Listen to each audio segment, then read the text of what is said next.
Buenos días, soy María Zapata y al igual que mis compañeros les voy a presentar mi trabajo de investigación que realicé a lo largo del semestre de la materia de taller de síntesis y evaluación. Mi trabajo se titula Perfil psicosocial del niño superdotado. Antes de empezar, al escuchar la palabra superdotación, superdotado, ¿qué es lo primero que se les viene a la mente? Pensemos unos segundos. Si nos ponemos a analizar, la mayoría de las personas dice y asegura que ser superdotado es solamente tener un CI de 130 o más. Ahí se termina todo. Y no es así. Ser superdotado incluye otros aspectos, otras áreas, no solamente el área cognitiva. Actualmente, la situación del superdotado es compleja. El niño superdotado suele ser brillante en áreas académicas, áreas cognitivas, refiriéndonos al CI.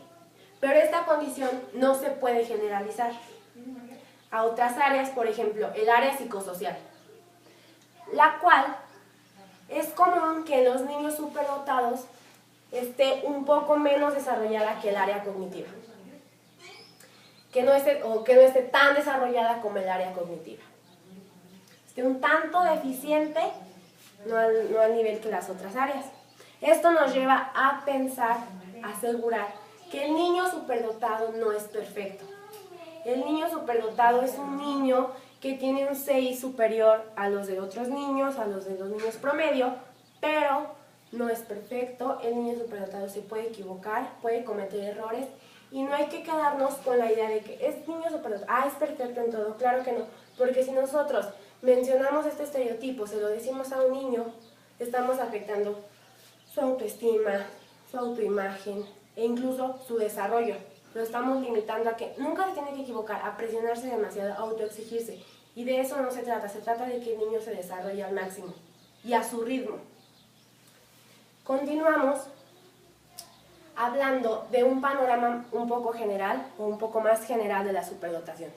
Si hablamos en términos estadísticos, podemos decir cuántos niños superdotados hay en el mundo.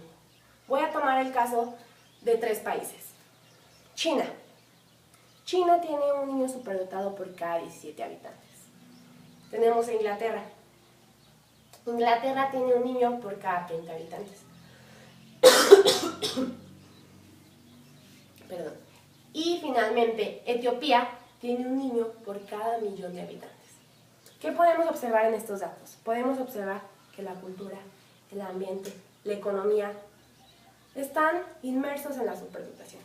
¿Por qué menciono la economía? Menciono la economía porque si un país tiene una buena economía, va a hacer que su educación sea positiva, la educación de los niños sea muy buena y fomente la superdotación. ¿Qué vemos en Etiopía? Etiopía no está en la misma situación que China, no es una potencia mundial. Entonces, la superdotación o la cantidad de niños superdotados no es la misma que se ve presente en China. Si hablamos de un territorio ya más nacional, un poco más local, en México, CEDAT, el Centro de Atención al Talento, en el 2017 reveló que 3 de cada 100 niños son superdotados. Por tanto, México posee 1.000.000 de niños superdotados. Sin embargo, este 1.000.000 de niños superdotados, no todos han sido identificados, no todos han sido apoyados, no todos han sido empujados a que continúen. Se quedan en el camino y no explotaron sus capacidades al máximo. Es triste, pero es real. Si nos preguntamos, ¿cuándo inició la superdotación? ¿O cuándo se empezó a hablar de este término? Tenemos que regresarnos al siglo XX, especialmente a Francia. En el siglo XX, el gobierno francés le pide a Alfred Binet, un psicólogo, que implemente, que cree un método que ayude a identificar a los estudiantes que necesitan un estilo de educación o una educación particular o distinta a la de otros niños. Binet crea un método que calculará la inteligencia con base en la ejecución de tareas. Esta ejecución de tareas exige comprensión, capacidad aritmética y dominio del vocabulario. A partir de ello se crea un test que va a calcular la edad mental. Posteriormente se introduce el término coeficiente intelectual y este término pues ¿qué va a hacer o por qué lo introducen? Porque lo que va a buscar es comparar la edad mental con la edad cronológica del niño. Por tanto, un niño que tenga una edad mental superior a su edad cronológica va a ser superior. Aunado a esto, se habla de un CI en esa época mayor a 100. Entonces, pongamos un ejemplo. Un niño de 9 años tiene una edad mental de 12 y un CI de 105. En esa época, un niño superdotado. Ahora ya se habla de tener un CI de 130 o más. Y es lo que establece la OMS. A partir de lo que mencioné al principio, de que el niño superdotado no es perfecto y que su área social, psicosocial, se encuentra no tan desarrollada, surge la premisa de esta investigación. La premisa de esta investigación es la siguiente. ¿Qué impide que los niños con altas capacidades intelectuales no sean capaces de interactuar adecuadamente en sus ámbitos sociales? A lo largo de la investigación se busca la respuesta a esta pregunta y dar otros datos referentes a la misma. Antes de sumergirnos más, es importante que hablemos qué es superdotado, que dejemos los estereotipos, los mitos, la desmitifiquemos esta concepción de la superdotación. De acuerdo a Valadez, Castro y Rodríguez, un niño superdotado es una persona que posee habilidades y destrezas excepcionales, las cuales resultan diferentes, superiores a las de los demás, y dichas habilidades y destrezas pueden presentarse en una o varias áreas de su vida, en las que se incluye creatividad, áreas académicas, liderazgo teórico y productivo, es decir, que no solamente sea un niño teórico que se quede en lo escrito sobre la mesa, sino que lo lleve a la práctica. Y son identificados por profesionales cualificados. Y es importante recordar lo del CI de 130 más, como lo mencioné, la OMS así lo establece. Para que un niño sea considerado superdotado, debe presentar este puntaje en pruebas de inteligencia. No existen, ni han existido a lo largo de la historia, explicaciones etiológicas que den una respuesta a la pregunta: ¿de dónde viene la superdotación? ¿O por qué surge la superdotación? No hay una explicación que le dé la respuesta total y diga surge por esto y por lo otro. Sin embargo, hay dos explicaciones que buscan darle una respuesta parcial a esta pregunta. Podemos decir que las explicaciones están en dos extremos. Por un lado tenemos la biológica y por el otro la socioambiental. ¿Qué dice la biológica? La biológica dice que el cerebro de los niños superdotados es distinto al cerebro de los niños con un CI normal o promedio. Se afirma que la corteza de los niños con un coeficiente entre los 121 y los 149 se ha visto que crece más lentamente que la de los niños con un CI normal o promedio, alcanzando su espesor máximo a los 11 años en lugar de a los 6 años. A los 6 años lo alcanza el cerebro de los niños normales y a los 11 el cerebro de los niños con un CI entre 121 y 149. Son 5 años de diferencia, es una gran diferencia entre niño normal, con CI normal, y niño superdotado. También se afirma haber encontrado áreas cerebrales con mayor tamaño en el cerebro de los niños superdotados. Entonces, podemos decir, el cerebro de los niños superdotados es diferente al de los niños con CI normal, crece más lento y es más grande o presenta áreas más grandes que las de los niños con una inteligencia normal. Perdón. Por otro lado, encontramos la explicación socioambiental. Esta explicación, ¿qué nos dice? Pone mucho énfasis en la estimulación adecuada y en el estilo de crianza.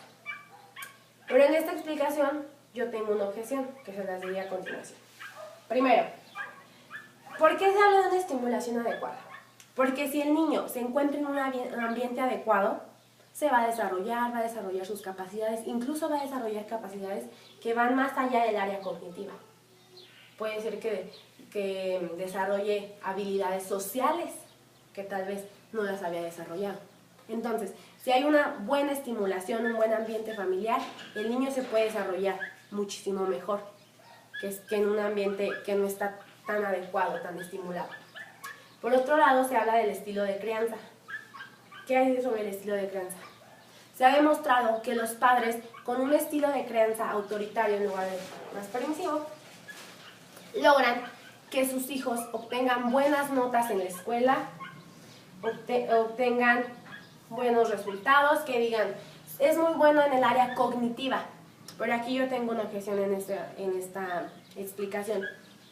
Y si el padre, al ser tan autoritario, al ser tan exigente en el área cognitiva, hace que el niño se centre tanto en eso que deje de lado el área social. Es posible que haya una sobreexigencia que haga que el niño se enfoque únicamente en lo cognitivo y olvide un poco lo social. Esa es mi opinión. Ahora hemos llegado al perfil psicosocial del niño superdotado. Es importante decir que es un perfil y qué áreas o qué componentes tiene el desarrollo psicosocial. Primero, un perfil es aquellos rasgos particulares que caracterizan a una persona y sirven para diferenciar a la persona de los otros. Ese es el perfil, como esos rasgos que solo posee la persona y la diferencia de los demás. Ahora, el desarrollo psicosocial, según Papalia, tiene 3 componentes: emociones, personalidad y relaciones interpersonales. Estos componentes suelen ser difíciles de medir, más no imposibles, pues existen como los test de personalidad, incluso las entrevistas y la observación directa, que ayudan a evaluar estos componentes. En primer punto tenemos las emociones. Las emociones son sentimientos subjetivos, ya que nos hacen sentir de determinada manera. Las emociones o el área emocional de los superdotados presenta características particulares. Podemos hablar de un déficit ligero en áreas como el ajuste emocional, por tanto puede presentarse un desajuste. El niño superdotado tiene necesidades emocionales más intensas que las de un niño con un CI normal o promedio. Y finalmente, en casos extremos, el niño superdotado puede caer en depresión, pero es en casos muy extremos en los que de verdad hay un total desajuste emocional, a lo mejor ni siquiera hay afecto de los demás, el niño se siente solo, aquí puede caer incluso en depresión, y esto ya es muy grave. En segundo lugar, hablamos de la personalidad. La personalidad, como sabemos, es la identidad psicológica y no cambia tan fácilmente.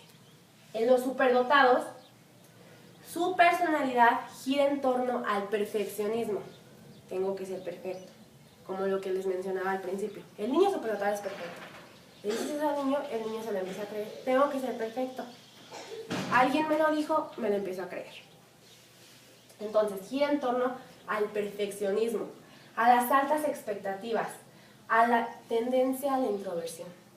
El niño quiere ser perfecto, tiene unas altísimas expectativas, pero es introvertido. No permite como que los demás lo vean, es muy introvertido. El niño superdotado prefiere aislarse, aunque en ocasiones responde bastante bien a los aspectos que tienen relación con la responsabilidad, en ocasiones. Pero él prefiere aislarse, su personalidad lo lleva a aislarse, a quedarse solito, en lugar de estar como con los demás niños, conviviendo. Él prefiere aislarse y quedarse pues él solo, con él mismo, vaya la redundancia. Y finalmente, en tercer lugar, tenemos las relaciones interpersonales. Las relaciones interpersonales, como sabemos, es la interacción bilateral entre uno, dos o más individuos. Shechtman afirma que las características comúnmente presentes en los niños superdotados son la soledad y el aislamiento, como ya lo venía mencionando. Incluso cuando los niños son populares entre sus iguales, entre su grupo, entre sus compañeritos. El niño es muy popular, pero como que no, digamos, no hay esa conexión y él prefiere estar solo, estar con su soledad y nada más. Esto puede llevarlo a tener oportunidades insuficientes. Si el niño se la pasa solo, sin hablarle a nadie, no va a tener las oportunidades, no se le van a presentar esas oportunidades de poder interactuar, de poder relacionarse, de poder entablar vínculos, interactuar con los demás, no se van a presentar. Entonces, si no se presentan estas situaciones, ¿cuándo el niño va a practicar sus habilidades sociales? Si no hay como estas situaciones. Además, también Gardner habla de dos talentos, el intrapersonal con él mismo y el interpersonal. Y generalmente estos dos talentos no están muy bien en los niños superdotados. No están como totalmente desarrollados, están un poco deficientes, entonces también no hay como esas situaciones en las que el niño pueda poner en práctica sus habilidades, que diga, las voy a practicar aquí, acá, allá. No hay como esa parte de decir, mañana las practico, porque no se da como la situación. Entonces el niño no desarrolla esas relaciones de amistad fuertes, que diga la interacción, aquí tengo el apoyo, no. Está muy titubeante esa área en los niños. Esto ha sido todo, ahora voy a hablarles de mis conclusiones. La primera pregunta, que era la premisa, se le dio respuesta. ¿Qué es lo que impide que los niños con altas capacidades no estén tan desarrollados? Pues ya les hablé, su tendencia a ser introvertidos, a estar en la soledad, al perfeccionismo, a las altas expectativas, también a que los otros están, más bien el niño tiene los ojos del mundo sobre él, está así, sintiéndose observado. Entonces todo esto, ¿qué más? Que esto de que puede caer en depresión, que puede presentar desajuste emocional, todos estos aspectos que les he mencionado ahorita son los que hacen que un niño superdotado no se sienta pleno en el área psicosocial. Que diga, no tengo esa confianza para ser extrovertido y estar con los demás. Prefiero aislarme, ser introvertido, ¿sabes qué? Me quedo conmigo mismo. Pero incluso a lo mejor ni siquiera con él mismo tiene como esa buena relación, ese talento intrapersonal del que les hablaba. Respecto a las pruebas de inteligencia, no lo mencioné abiertamente, pero durante mi investigación me di cuenta que las pruebas de inteligencia son reducidas. Y tal vez digamos, no, están muy completas, esto, lo otro. Pero las pruebas de inteligencia, si nos ponemos a pensar, solo evalúan o miden aspectos cognitivos. A lo mejor un poco la creatividad, pero las relaciones sociales, el área psicosocial, no la miden, no se preocupan por decir la personalidad del niño cómo está, la emoción del niño cómo está, las relaciones interpersonales cómo están. Eso se queda de lado. Y es como, ¿cuándo lo vas a medir? Para hacer una medición integral del niño. Otro punto es que es muy importante darse cuenta o identificar a los niños superdotados. Porque como les decía, varios niños se quedan en el camino, no pueden desarrollar sus habilidades al máximo. Y es posible que tú tengas un niño superdotado al lado de ti. Perdón, te encuentras uno en la calle, en tu cuadra, y hay que poner atención a lo mejor en pequeños detalles, en decir, este niño está así, asá, ir como identificándolo a tu manera. Tal vez todavía no somos profesionales, algunos ya lo son, otros todavía no. Pero es importante como estar alertas, estar activos en tu ambiente y darte cuenta de lo que sucede a tu alrededor. Además, también es importante que no nos sesguemos a una explicación de la superdotación. Es importante que estemos abiertos, como lo mencionaba. Para mi punto de vista, yo creo que la superdotación proviene, sí, tal vez de un cerebro grande, de un cerebro que se desarrolla más lentamente, pero también de un ambiente adecuado, de una estimulación, de una motivación. Para mí es la fusión de las dos cosas, porque si el cerebro está, wow, crece lento, está grande, pero si nadie te impulsa, nadie te motiva, no hay ese tipo de cosas, pues no te va a garantizar el éxito tener un cerebro grande o un poco más, o desarrollado más lentamente, sino que para mí es una fusión. Y finalmente, quiero concluir dejando una pregunta abierta. Nosotros como psicólogos, como futuros psicólogos, ¿qué estamos haciendo para que el perfil psicosocial del niño cambie? Actuar en esto, ¿qué estamos haciendo? ¿Qué estamos haciendo para que las pruebas de inteligencia, tal vez suene muy utópico decir, ¿cómo yo voy a cambiar una prueba de inteligencia? Pero no se trata de voy a ir a cambiarlas, no, sino de poner nuestro granito de arena, participar, para que finalmente el perfil psicosocial del niño se modifique. Se evalúe el área psicosocial en una prueba de inteligencia. Y no solo digamos, es superdotado porque tengo 136. No solamente te quedes en, soy superdotado porque tengo el CI alto. No, sino, soy superdotado porque tengo el CI alto, porque me evaluaron sobre todas mis áreas, evaluaron todas mis áreas, fue una evaluación integral y ahora sí puedo decir, soy superdotado. O tampoco que se queden en decir, soy superdotado y no tengo amigos. No, al contrario, soy superdotado y me desarrollo bien en todas las áreas de mi vida. Y no soy perfecto, quitemos esa palabra, perfección de la vida, de los niños, es más, de cualquier niño. Porque si nosotros estamos diciéndoles, el niño se lo va a creer y empiezan los problemas. Ponemos una barrera en el desarrollo del niño y eso es lo que menos queremos.